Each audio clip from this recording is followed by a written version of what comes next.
Ընդհանուր ծախսը նախորդ տարվա բոլոր ծրագրերի համար, պարոն Պետրոսյան, եղել է 113 միլիարդ 699 միլիոն դրամ եւ մեր բյուջետային կատարողականը ռեկորդային 94.5%-ի է հասել, այսինքն ծրագրային կատարողականը շատ բարձր է եղել նախորդ տարվա,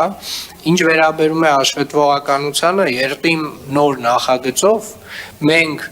տվյալ հաշվետվությունը եւ հաջորդ հաշվետվությունը, որը կհնչի, միավորել եք մեկ ընդհանուր բյուջետային ծրագրային հաշվետվության մեջ, որը որ պետք է տա այն արդյունքները, որը որ դուք ակնկալում եք։ Հիմա մենք ունենք երկու տարբեր զեկույց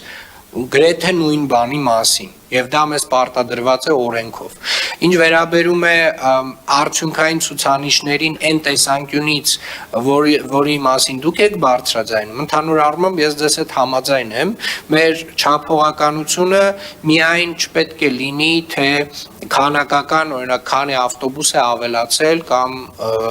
քանի բակ ենք կառուցել, այլ որոշակի որակական ցուցանիշներով, վստահաբար այդ որակական ցուցանիշները կան, ուղղակի դուք ճիշտ եք նշում, որ որոշ դեպքերում այդ որակական ցուցանիշները պետք է դուրս բերվեն, ես ձեզ հետ համաձայն եմ այս առումով,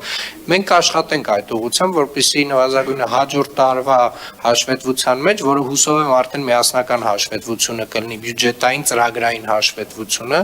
արդեն իսկ ավելի շատ կենտրոնացում լինի հենց որակական ցուցանիշների վրա։